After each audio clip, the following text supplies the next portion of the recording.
Hello students, आज हम बात करने वाले हैं अपना बायोलॉजी का पहला चैप्टर की। इसका नाम है the fundamental unit of life, जिसको हम क्या बोलते हैं, सेल। ठीक है, ये 5th चैप्टर है आपका एनसीईआरटी का। इसको हम लाइन बाय लाइन डिस्कस करेंगे। अगर आपने मेरे पिछले वीडियोस नहीं देखे हैं तो डिस्क्रिप्शन में लिंक दे दूंगा मैं, वो आप चेकआउट कर सकते हैं। देखिए, लाइन बाय लाइन एनसीईआरटी पढ़ लेते हैं। While examine a thin slice of cork, cork होती है पेड़ की छाल। तो जो रॉबर्ट हुक थे, उन्होंने सबसे पहले कॉर्क को अपने प्रिमिटिव माइक्रोस्कोप से उसको स्टडी किया। तो उन्होंने देखा जो स्ट्रक्चर था उसका हनीकॉम्ब की तरह था। किस तरह का स्ट्रक्चर था, हनीकॉम्ब की तरह, यानी बेसिक इस तरह के स्ट्रक्चर उसमें बने हुए थे, इस तरह के स्ट्रक्चर। ठीक है ना। तो उन्होंने देखा कि जो सिंगल स्ट्रक्चर है उनको इन्होंने क्या बोला, सेल। ठीक है। In 65 when Robert Hooke made this chance observation through a self designed microscope, Robert Hooke called the boxes cell. ठीक है, Latin word for little room. ठीक है, इसका मतलब होता है लिटिल रूम। तो सेल को लिटिल रूम से डिफाइन किया। ठीक है ना। What are the living organism made up of. ठीक है, तो जो लिविंग ऑर्गेनिज्म है वो किससे बने होते हैं, ऑब्वियसली सेल से मिलके बने होते हैं। तब ओनियन पील को लिया इन्होंने। ठीक है, ओनियन पील को लेके इन्होंने एक्सपेरिमेंट किया तो देखा कि जो ओनियन पील में भी इस तरह के हनीकॉम्ब स्ट्रक्चर पाए गए। ठीक है, इनको बोला इन्होंने सेल। ठीक है, एक बेसिक यूनिट को बोला इन्होंने सेल, और सेल के अंदर इस तरह के ये न्यूक्लियस भी पाए गए। ठीक है, चलिए आगे देख लेते हैं। What are these structure. ठीक है, these structure look similar to each other, together they form a big structure like an onion bulb. ठीक है, ये छोटे छोटे स्ट्रक्चर से ही बड़े बड़े स्ट्रक्चर्स बने हैं। जैसे छोटे छोटे सेल से, ओनियन पील के छोटे छोटे सेल से मिलके ओनियन बल्ब बना है, जो ओनियन का साइज है। ठीक है, we find from the activity that onion bulb of different size have similar small structure visible under a microscope. तो इस एक ही तरह के सिमिलर स्ट्रक्चर्स देखे जिनको ग्रुप ऑफ सेल से मिलके क्या बना है, ओनियन बल्ब बना है। अब देखिए, ये डिस्कवरी किस किस ने कब कब की। अगर आप इसको ढंग से पढ़ लेंगे ना तो मैं गारंटी देता हूँ कि आपके 9th क्लास में एक क्वेश्चन जरूर इसमें से पूछा जाएगा। तो जो सेल की जो सबसे पहले डिस्कवरी की वो करी थी रॉबर्ट हुक ने इन 1665 में। He observed the cell in the cork slice with the help of primitive microscope. ठीक है, ल्यूवेनहॉक ने लिविंग सेल की डिस्कवरी की इन 1674 में, लिविंग सेल की। ठीक है, उन्होंने जो सेल देखा था वो सेल था सिर्फ, वो लिविंग और डेड से उस टाइम नहीं पता था, लेकिन ल्यूवेनहॉक ने लिविंग सेल की डिस्कवरी की। ठीक है, उसके बाद न्यूक्लियस की डिस्कवरी का जो श्रेय जाता है वो जाता है रॉबर्ट ब्राउन को। Purkinje in 1839 coined the term protoplasm for the fluid present in the cell. Cell के अंदर जो फ्लूइड होता है उसको प्रोटोप्लाज्म बोलते हैं, साइटोप्लाज्म भी जनरली बोल देते हैं हम उसको पता करने का श्रेय आ जाता है पुरकिंजे को 1839 में। The cell theory that plants and animals are composed of cell that are basic unit of life was presented by a two scientist, Schleiden and Schwann. ठीक है, तो सेल थ्योरी प्रपोज किसने की कि हमारी जो बॉडी है किसकी बनी होती है, सेल की बनी होती है। इस थ्योरी को प्रपोज करने वाले थे स्केलेटन एंड स्वान। ठीक है ना, और फर्दर इसको एक्सप्लेन किया वर्षों ने।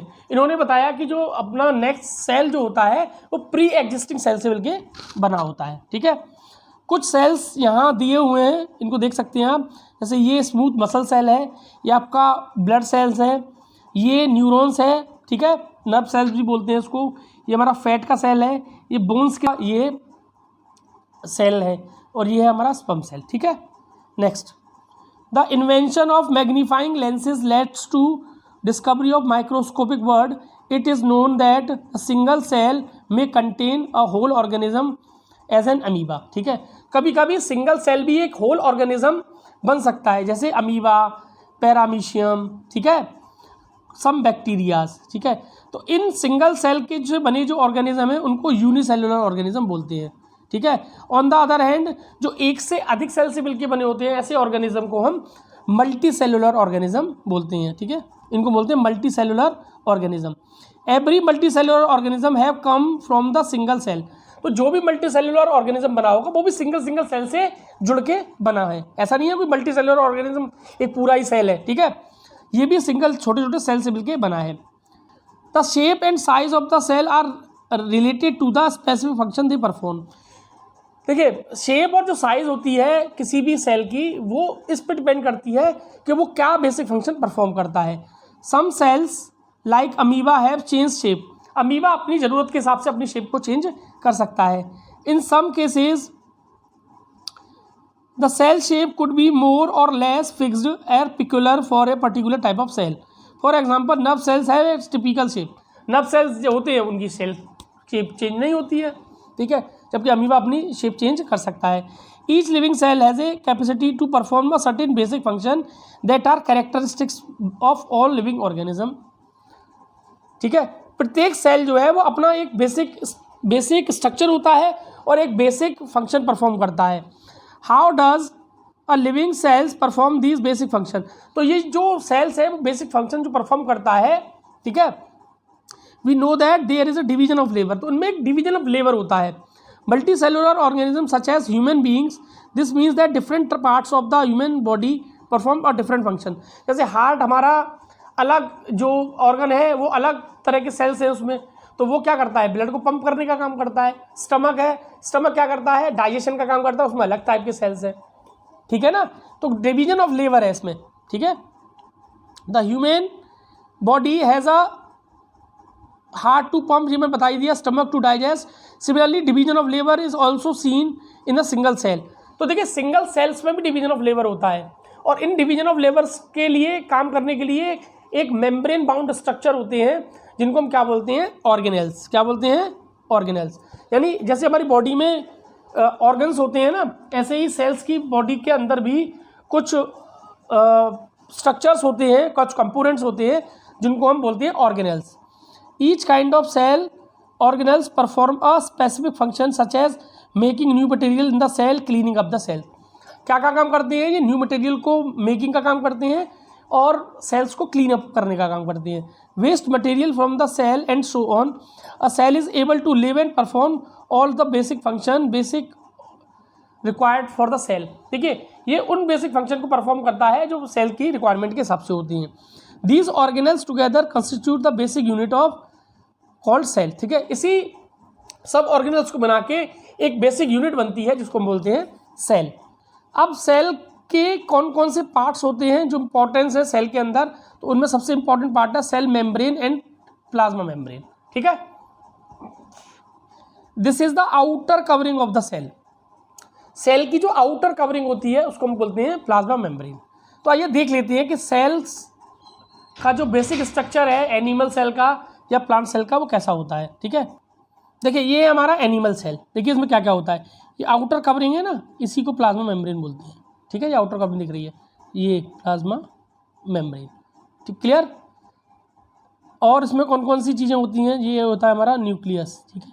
न्यूक्लियस के अंदर एक कवरिंग होती है, इसको न्यूक्लियर एनवेलप बोलते हैं, ठीक है। जो ऊपर जो है इसमें ये सेल ऑर्गेनल्स होते हैं, ये है स्मूथ एंडोप्लाज्मिक रेटिकुलम और ये है रफ एंडोप्लाज्मिक रेटिकुलम। ये ईआर के दो पार्ट हैं, ये होता है हमारा लाइजोसोम, ठीक है। ये हमारा गोल्जी अपरेटस है, माइटोकॉन्ड्रिया, ठीक है, राइबोसोम्स, न्यूक्लियस एंड साइटोप्लाज्म, ठीक है। ये फ्लूइड जो है चारों तरफ, ये एनिमल सेल है। ऐसे ही प्लांट सेल देख लेते हैं। देखिए ये हमारा प्लांट सेल, इसमें कुछ चीज़ें अलग होती हैं, जैसे ये वैक्यूल होता है, इसके अंदर बहुत बड़ा एरिया है जो वैक्यूल घेरे रखता है, ठीक है। इसमें एक और आउटर जो कवरिंग होती है प्लाज्मा मेम्ब्रेन के ऊपर वो होती है सेल वॉल, ठीक है ना, क्योंकि इनको प्रोटेक्शन की ज़्यादा ज़रूरत है, ठीक है। और इनमें एक चीज़ ज़्यादा होती है, वो होती है प्लास्टेट्स, ठीक है, जो क्लोरोप्लास्ट, क्योंकि जो फोटोसिंथेसिस करते हैं तो उनमें एक चीज़ और एक्स्ट्रा होती है। चलिए अब देख लेते हैं प्लाज्मा मेम्ब्रेन को। This is the outermost covering of the cell, ये बता दिया मैंने आपको। Separate the contents of the cell from us external environment, तो ये जितने भी कंटेंट्स होते हैं एक्सटर्नल इन्वायरमेंट से अंदर के ऑर्गेनल्स को अलग अलग करता है, ठीक है। The plasma membrane allows the permit and entry the exit some material in and out of the cell. It is also prevent the movement of our some material, ठीक है। ये बाहर से जो फॉरेन मटेरियल आते हैं ना उनको अंदर आने के लिए एक परमिशन टाइप की देता है कि आपको अंदर आ सकते हैं या नहीं आ सकते फॉरेन मटेरियल, ठीक है। तो इसीलिए इसको सेलेक्टिवली परमीएबल मेम्ब्रेन भी बोलते हैं, ठीक है ना। सभी मटेरियल्स को ये अलाउ नहीं करता, कुछ स्पेसिफिक मटेरियल को ये अलाउ करता है, इसलिए ये सेलेक्टिवली परमीएबल मेम्ब्रेन भी होती है, ठीक है। How does the movement of substance takes place, देखिए होता क्या है, सेल के अंदर क्या बनती है, CO2, क्योंकि रेस्पिरेशन होता है। CO2 जब अधिक कॉन्सेंट्रेशन में होती है और बाहर CO2 की कॉन्सेंट्रेशन कम है, अंदर CO2 की कॉन्सेंट्रेशन ज़्यादा है, तो जो CO2 है, कार्बन डाइऑक्साइड है, वो सेल के अंदर से बाहर की तरफ जाती है फ्रॉम द प्रोसेस डिफ्यूज़न। ठीक है, ध्यान रखिएगा, डिफ्यूज़न प्रोसेस से हाई कॉन्सेंट्रेशन से जो गैस है वो लो कॉन्सेंट्रेशन की तरफ जाती है। ठीक है, ऐसे ही O2 जो है वो बाहर की अधिक मात्रा में है, ऑक्सीजन तो बाहर होती है अधिक मात्रा में, अधिक अमाउंट में, तो ऑक्सीजन जो है वो हायर कॉन्सेंट्रेशन से, और सेल के अंदर ऑक्सीजन कम है, तो ऑक्सीजन जो है वो सेल के अंदर एंटर करती है। ठीक है ना, तो इस तरह से गैसियस एक्सचेंज होता है। ठीक है, ऐसे ही वाटर का भी एक्सचेंज होता है। ठीक है, ये सब यही बताया गया है इसमें। ठीक है, water also obey the law of diffusion. The movement of water molecules through such a selectively permeable membrane is called osmosis. क्या बोलते हैं इसको, ऑस्मोसिस। देखिए, गैसियस एक्सचेंज तो होता ही है भाई, डिफ्यूजन प्रोसेस, वाटर का भी एक्सचेंज होता है through a selectively permeable membrane, और इस प्रोसेस को हम बोलते हैं ऑस्मोसिस। ध्यान रखिएगा, डिफ्यूजन एक जनरल प्रोसेस है जिसमें हायर कॉन्सेंट्रेशन से लोअर कॉन्सेंट्रेशन की तरफ मटेरियल का फ्लो होता है, जबकि osmosis through a selectively permeable membrane. ध्यान रखिएगा। Next, the movement of water across the plasma membrane is also affected by the amount of substance dissolved in the water.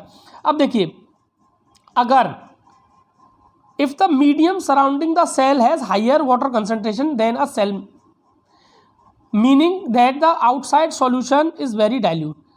अगर मान लीजिए ये सेल है हमारा, ठीक है, बाहर वाटर की कॉन्सेंट्रेशन ज़्यादा है, ठीक है, वाटर की कॉन्सेंट्रेशन बाहर ज़्यादा है, तो वाटर क्या करेगा, सेल के अंदर आने लगेगा। ठीक है, और सेल क्या करेगा, स्वेलअप हो जाएगा, सेल से क्या करेगा, स्वेलअप हो जाएगा। ठीक है, ठीक है, तो सेल जो है वो स्वेल अप होगा। ठीक है, तो बाहर कॉन्सेंट्रेशन ज़्यादा है और अंदर सेल के अंदर वाटर की कॉन्सेंट्रेशन कम है, तो वाटर बाहर से सेल के अंदर जो है वो एंटर करेगा। ठीक है, ऐसे सॉल्यूशन को हम बोलते हैं हाइपोटोनिक सॉल्यूशन। जैसे आपने देखा होगा किशमिश जो होती है, अगर उसको पानी में डाल दो तो वाटर जो है उसमें भरने लगता है, वो स्वेल अप होने लगती है। Clear. If the medium has exactly the same water concentration as the cell, cell की और बाहर वाटर की कॉन्सेंट्रेशन अगर सेम है तो ना तो पानी सेल के अंदर आएगा ना बाहर जाएगा। वैसे सेल के अंदर और बाहर पानी का जो मूवमेंट है वो रहेगा, लेकिन सेल के अंदर कॉन्सेंट्रेशन और बाहर कॉन्सेंट्रेशन हमेशा सेम रहेगी। ठीक है, ऐसे सॉल्यूशन को हम बोलते हैं आइसोटोनिक सॉल्यूशन। ठीक है, और अगर मीडियम के बाहर सेल की पानी की कॉन्सेंट्रेशन कम है, वाटर की कॉन्सेंट्रेशन कम है, और सेल के अंदर वाटर की कॉन्सेंट्रेशन ज़्यादा है, तो सेल से वाटर जो है बाहर सराउंडिंग में फ्लो होगा। ऐसे सॉल्यूशन को हम क्या बोलते हैं, हाइपरटोनिक सॉल्यूशन। ठीक है, osmosis is a special case of diffusion, ये बता ही दिया मैंने, क्योंकि वो सेलेक्टिवली परमिएबल मेम्ब्रेन के थ्रू होता है। Clear. Next, thus the diffusion is important in exchange of gases and water in the life। ठीक है, addition of this the cell also contain nutrition from the outer environment, nutrition भी इसके through लेता है। ठीक है ना, the plasma membrane is flexible, is made up of organic molecules called lipids and protein. तो जो प्लाज्मा मेम्ब्रेन होती है वो किसकी बनी होती है, लिपिड्स की, लिपिड्स मतलब फैट, और किसकी बनी होती है, प्रोटीन की। ध्यान रखिएगा। ठीक है, लिपिड्स एंड प्रोटीन की। Plasma membrane only through a electronic microscope, इसको हम इलेक्ट्रॉनिक माइक्रोस्कोप से आजकल देख सकते हैं। The flexibility of the cell membrane also enable the cell to engulf in food and other material from the external environment. ठीक है, सेल मेम्ब्रेन फ्लेक्सिबिलिटी रखता है द फूड और आउटर एनवायरनमेंट को, आउटर एनवायरनमेंट से मटेरियल को engulf करने का। ठीक है, अमीबा जो है वो, देखिए जो अमीबा है वो इसी प्रोसेस से अपनी जो, देखिए अमीबा जो है वो इसी प्रोसेस से अपनी फूड को क्या करता है, फूड को एनगल्फ करता है, और इस प्रोसेस को बोलते हैं हम endocytosis. Clear. Cell wall, plant cell in addition to the plasma membrane they have another rigid outer covering called cell wall. ठीक है, प्लांट सेल्स के पास सेल वॉल होती है, एनिमल सेल के पास सेल वॉल नहीं होती। ठीक है, तो प्लांट सेल को एक्स्ट्रा केयरिंग की जरूरत होती है, क्योंकि वो आउटर एनवायरनमेंट में डायरेक्टली एक्सपोज रहते हैं। ठीक है, तो उनके ऊपर एक कवरिंग होती है, इसको हम बोलते हैं सेल वॉल। ठीक है, the cell wall lies outside the plasma membrane the plant cell wall is mainly composed of cellulose. ये प्लांट सेल जो होता है, प्लांट सेल वॉल जो होती है वो प्लाज्मा मेम्ब्रेन की आउटर कवरिंग है और ये बनी होती है सेल्यूलोज की, ठीक है। सेल्यूलोज एक कॉम्प्लेक्स ऑर्गेनिक मटेरियल है, ठीक है। When a living plant cells loses water through osmosis there is a shrinkage of contraction of content of the cell, ठीक है। कभी कभी क्या होता है, when a living plant cell loses water, तो क्या हो जाता है, श्रिंक हो जाता है, ठीक है। तो ये कोलैप्स होने से बचाता है सेल को, ठीक है। अब बात कर लेते हैं न्यूक्लियस की। The nucleus has a double layer covering called nuclear membrane, ठीक है। न्यूक्लियर मेम्ब्रेन से घिरा रहता है न्यूक्लियस हमारा। The nuclear membrane has a pores which allow transfer of material from inside and outside of the cell. इसमें होते हैं पोर्स, होते हैं न्यूक्लियर मेम्ब्रेन में, जो कि बाहर से मटेरियल को अलाउ और इनसाइड और आउटसाइड कर सकता है, ठीक है। The nuclear contains chromosomes, very important, which are visible as a rod like structure. Nucleus के अंदर होते हैं क्रोमोसोम्स। क्रोमोसोम्स किस किस के बने होते हैं, डीएनए एंड प्रोटीन के, ठीक है।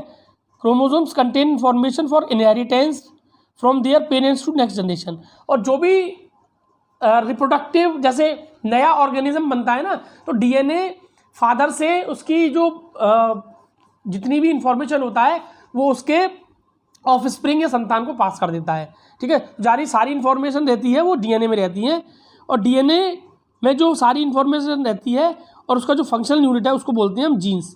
वो जीन्स की फॉर्म में उसको स्टोर करके रखता है, ठीक है। और अगर सेल डिवाइड नहीं हो रहा, सेल अगर डिवाइड नहीं हो रहा, क्रोमोसोम्स है वो किसकी फॉर्म में रहता है, क्रोमेटिन मटेरियल की फॉर्म में, ठीक है। ध्यान रखना, जब तक ये जो क्रोमेटिन मटेरियल इस तरह का एक मैश स्ट्रक्चर होता है, ठीक है। और जैसे ही सेल डिवाइड होना स्टार्ट हो जाता है तो ये जो क्रोमेटिन मटेरियल है वो किसका शेप ले लेता है, क्रोमोसोम का, ठीक है। इस तरह से क्रोमोसोम का शेप ले लेता है। Nuclear plane an important role in cellular reproduction. Cellular reproduction में नई सेल्स को बनने में ये बहुत इंपॉर्टेंट रोल प्ले करता है। तो process by which a single cell divide and forms a two new cells, it also plays an crucial part, although environmental in determining the way of cell with the develop and what forms it exhibit maturity and directly chemical activity of the cell। देखिए division में और chemical activities में major role play करता है। In some organism like bacteria the nuclearism of the cell may be poorly defined. कुछ ऐसे organism होते हैं जिनमें न्यूक्लियस जो है वो पुअरली डिफाइंड होता है। ऐसे ऑर्गेनिज्म को हम क्या बोलते हैं, प्रोकैरियोटिक। क्या बोलते हैं, प्रोकैरियोटिक, ठीक है। इनमें प्रो का मतलब होता है प्राइमरी, कैरियोटिक का मतलब होता है न्यूक्लियस, ठीक है। इनमें वेल डिफाइंड मेम्ब्रेन नहीं होती है, जबकि एक और टाइप के ऑर्गेनिज्म होते हैं इनको बोलते हैं यूकैरियोटिक। और यूकैरियोटिक ऐसे ऑर्गेनिज्म होते हैं जिनमें प्री डिफाइंड न्यूक्लियर मेम्ब्रेन होती है, ठीक है। इनमें प्री डिफाइंड न्यूक्लियर मेम्ब्रेन नहीं होती, ऐसे ऑर्गेनिज्म को बोलते हैं हम यूकैरियोटिक। देखिए ये जो डायग्राम है ये प्रोकैरियोटिक सेल्स का है, इसमें वेल डिफाइंड न्यूक्लियस नहीं है, ठीक है, इसलिए इसको न्यूक्लियॉइड बोलते हैं, ठीक है। इसमें कोई वेल डिफाइंड न्यूक्लियस नहीं है, ठीक है। ये सेल वॉल है, प्लाज्मा मेम्ब्रेन है, राइबोसोम से बाकी सब होता है। लेकिन साइटोप्लाज्म जो होता है वो सेल के अंदर एक तरह का फ्लूइड होता है, ठीक है। इसके अंदर ही क्या रहते हैं, ऑर्गेनेल्स, ठीक है। और कौन कौन से ऑर्गेनेल्स होते हैं, देखिए नंबर 1 आपका mitochondria, number 2 lysosome, number 3 plastids, number 4 vacuole, number 5 ER endoplasmic reticulum, और नंबर 6 गोल्जी एपरेटस। इनको हमें पढ़ना है, ठीक है, एक एक करके। तो सेल साइटोप्लाज्म के अंदर ये सारे ऑर्गेनेल्स होते हैं, क्लियर। चलिए सबसे पहले बात करते हैं साइटोप्लाज्म की। We look at the temporarily mount onion peel as well as human cells, we see large region for cell enclosed by a cell membrane. This region take up very little stain. It is called cytoplasm, ठीक है। एक fluid होता है, ठीक है। Cytoplasm is a fluid contained inside the plasma membrane. It also contains many specialized cell organelles. Each of these organelles perform a specific function for the cell. मैंने बताया था इसके अंदर स्पेसिफिक सेल्स ऑर्गेनेल्स होते हैं जो बेसिक फंक्शन परफॉर्म करते हैं। देखिए ये जो साइटोप्लाज्म है इसके अंदर होते हैं cell organelles. Cell organelles are enclosed by membrane. In prokaryotic besides the absence of defined nuclear, देखिए प्रोकैरियोटिक सेल्स में कोई डेफिनेट न्यूक्लियस नहीं होता, इसलिए इसको न्यूक्लियड बोलते हैं द सेल, और ना इसमें कोई भी ऑर्गेनल सेल मेम्ब्रेन बाउंड होता है, ठीक है। The membrane bound cell organelles are also absent. On the other end the eukaryotic cells have nuclear membrane as well as membrane enclosed organelle. Eukaryotic cells में मेम्ब्रेन बाउंड ऑर्गेनल होते हैं, जबकि prokaryotic cells में नहीं होते। जैसे virus है, ठीक है ना, the significance of membrane can be illustrate with the example of virus. Virus में lack of any membrane and hence do not show characteristics. देखिए जैसे प्रोकैरियोटिक सेल्स का एक उदाहरण है, एग्जांपल है वायरस, जैसे कोरोना वायरस आया था ना, तो वो भी एक तरह का वायरस ही था, ठीक है।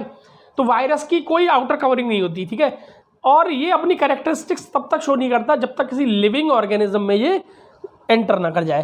क्लियर। देखिए अब प्रोकैरियोटिक सेल्स और यूकैरियोटिक सेल्स में डिफरेंस देख लेते हैं, ठीक है।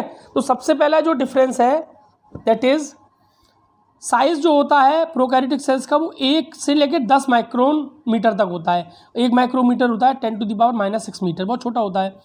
जबकि इसका जो साइज होता है वो 5 से लेकर 100 माइक्रोमीटर तक होता है। इसमें न्यूक्लियर रीजन प्रेजेंट नहीं होता, ठीक है, इसको न्यूक्लियोइड बोलते हैं, न्यूक्लियर मेम्ब्रेन नहीं होता, ठीक है। इसमें न्यूक्लियर रीजन वेल डिफाइंड होता है, जबकि इसमें वेल डिफाइंड नहीं होता है, इसको न्यूक्लियोइड बोलते हैं। क्रोमोसोम सिंगल होता है, इसमें मोर देन 1 क्रोमोसोम्स होते हैं। मेम्ब्रेन बाउंड ऑर्गन्स होते हैं, इनमें मेम्ब्रेन बाउंड ऑर्गन्स नहीं होती हैं, ठीक है। तो ये बहुत इंपॉर्टेंट है, इसको नोट कर लीजिएगा। अब बात करते हैं सेल ऑर्गेनेल्स की। कौन कौन से सेल ऑर्गेनेल्स पाई जाती हैं? तो सबसे पहला जो सेल ऑर्गेनेल है that is ER, endoplasmic reticulum.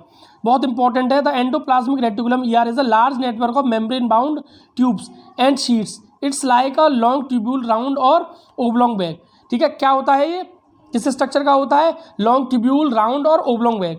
The ER membrane is similar in structure of plasma membrane, similar in structure होता है प्लाज्मा मेम्ब्रेन की तरह। There are 2 types of ER, rough endoplasmic reticulum and smooth endoplasmic reticulum. दोनों का काम भी अलग अलग है। 2 तरह के इसमें एंडोप्लाज्मिक रेटिकुलम है, एक तो रफ और एक स्मूथ। तो रफ क्यों होता है?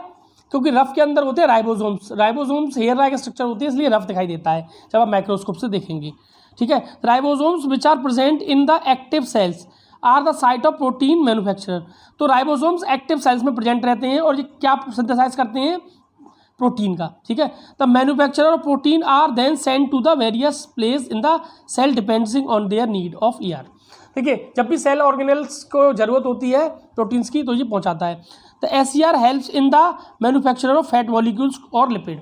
तो जो स्मूथ एंडोप्लाज्मिक रेटिकुलम है वो स्मूथ क्यों है? क्योंकि वो फैट या लिपिड्स को मैन्युफैक्चर करता है, ठीक है। देखिए जो प्रोटीन और लिपिड्स ER में मैन्युफैक्चर हो रहे हैं, वो जो प्रोटीन और लिपिड्स हैं वो सेल मेम्ब्रेन या फिर प्लाज्मा मेम्ब्रेन को बनाने के काम आते हैं। ऐसी इस प्रोसेस को हम बोलते हैं बायोजेनेसिस, ठीक है। Some other proteins and lipids function as an enzyme and hormones. और जो बचे कुचे प्रोटीन्स और हमारे फैट्स होते हैं वो हार्मोन्स और एंजाइम्स को बनाने के काम आते हैं, ठीक है। Although the ER varies gently in the appearance in different cell, it also forms a network system, ठीक है। यहाँ देख सकते हैं आप रफ एंडोप्लाज्मिक रेटिकुलम और ये स्मूथ एंडोप्लाज्मिक रेटिकुलम ऊपर। क्लियर? ये काम और करता है। SER plays a crucial role in detoxifying many poison and drugs, ठीक है। ये काम और करता है SER। अब बात करते हैं गोल्जी apparatus की। The Golgi apparatus first discovered by the Camillo Golgi consist of a system of membrane bound vesicles arranged approximately parallel to each other in a stack called cistern.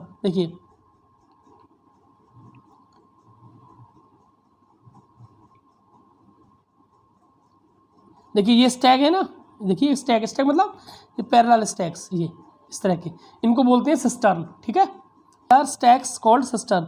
These membrane often have connection with membrane of ER and therefore constitute another portion for a complex cellular membrane system. The material synthesized near ER is packed and dispatched to various target inside the outside the cell through a Golgi apparatus, ठीक है। The material synthesized near the ER is packaged and dispatched. इसका काम packaging का है और dispatch करने का है, ठीक है। जो भी चीज़ ER में सिंथेसाइज हो रही हैं उनकी पैकेजिंग और डिस्पैच करने का काम किसका है? गोल्जी एपरेटस का। तो Golgi apparatus is also involve in the formation of lysosome. Lysosome के फॉर्मेशन में भी ये काम आता है इनकी। Lysosome are a kind of waste disposal system, बहुत इंपॉर्टेंट है ये। वेस्ट डिस्पोजल, जो सेल के जितने भी वेस्ट डिस्पोजल होते हैं उसका जो सिस्टम जो भी इसको डाइजेस्ट करने का काम करता है वो लाइसोसोम करता है। Lysosome helps to keep all the cell clean by digesting any foreign material, ठीक है। तो ये जो भी फॉरेन मटेरियल सेल के अंदर आता है उसको डाइजेस्ट करने का काम कौन करता है? लाइसोसोम। क्लीन अप करने का काम करता है सेल को। Such a bacteria, food as well as old organelles end up in the lysosome which break them up into the small pieces. क्योंकि जो लाइसोसोम्स होता है उसके पास पावरफुल डाइजेस्टिव एंजाइम्स होते हैं, ठीक है, जो ब्रेक डाउन करते हैं ऑल ऑर्गेनिक मटेरियल्स को। क्लियर। कभी कभी क्या होता है कि ये सेल को भी डैमेज कर देता है, अपने ही सेल को डैमेज कर देता है। क्योंकि देखिए कभी कभी क्या होता है, जो सेल है उसकी फंक्शनिंग बिगड़ जाती है। तो सेल की जब फंक्शनिंग बिगड़ जाती है तो कभी कभी ये क्या करता है, सेल को डाइजेस्ट भी कर लेता है, इसलिए इसको suicidal bag of the cell बोलते हैं। क्लियर। चलिए अब बात करते हैं माइटोकॉन्ड्रिया की। तो mitochondria are also known as power house of the cell. इसको पावर हाउस इसलिए बोलते हैं क्योंकि यहाँ एनर्जी का फॉर्मेशन होता है in the form of ATP, ठीक है, एड्रीनोसिन ट्राइफॉस्फेट, ठीक है।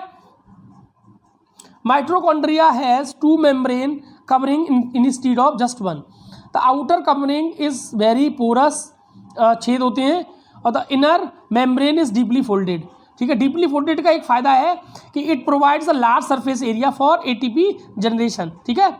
Mitochondria strange organelle in the sense that they have their own DNA and ribosomes, ठीक है। ये थोड़ा सा स्ट्रेंज इसलिए है क्योंकि इसके पास DNA और अपना राइबोसोम्स होता है, ठीक है। Therefore mitochondria are able to make their own protein. Clear. अब बात करते हैं प्लास्टेट्स की। तो plastids are present only in the plant cell. There are 2 types of plastids, number 1 chloroplast और नंबर 2 ल्यूकोप्लास्ट, ओके। ये वाइट कलर का होता है और ये कलर्ड प्लास्टेट्स होता है। Plastids containing the pigment chlorophyll. Plastids के अंदर क्लोरोफिल होता है। देखिए प्लास्टेट्स सिर्फ प्लांट सेल में होता है, ये ध्यान रखिएगा, ठीक है। चूंकि इसके अंदर क्लोरोफिल होता है तो जो फोटोसिंथेसिस की प्रोसेस होती है वो यही होती है, ठीक है। Chloroplast are important for photosynthesis. Chloroplast also contain various yellow and orange pigment. Green के अलावा इनके पास येलो और ऑरेंज पिगमेंट भी होते हैं। Addition leucoplast are primarily organ in which material such as starch, oil and protein granules are stored. इसमें क्या क्या स्टोर रहता है? स्टार्च, ऑयल एंड प्रोटीन्स, ठीक है, ये स्टोर करने के काम करता है। The internal organ of the plastids consist of numerous membrane layer consist of material called stroma. Plastids are similar to the mitochondria. ये भी सिमिलर होता है माइटोकॉन्ड्रिया की तरह क्योंकि इसमें भी अपना ऑन DNA और राइबोसोम्स होते हैं। क्लियर। अब बात करते हैं नेक्स्ट वैक्यूल की। तो देखिए वैक्यूल जो होता है आर स्टोरेज सेल्स, ठीक है। एनिमल सेल में या तो वैक्यूल्स होते नहीं हैं या फिर बहुत छोटे होते हैं, जबकि प्लांट सेल में ये बहुत बड़े होते हैं। लगभग 50 से 90% जो हिस्सा है वो इसका ऑक्यूपाई करते हैं। Clear. In plant cell vacuoles are full of cell sap and provide turgidity and rigidity, ठीक है।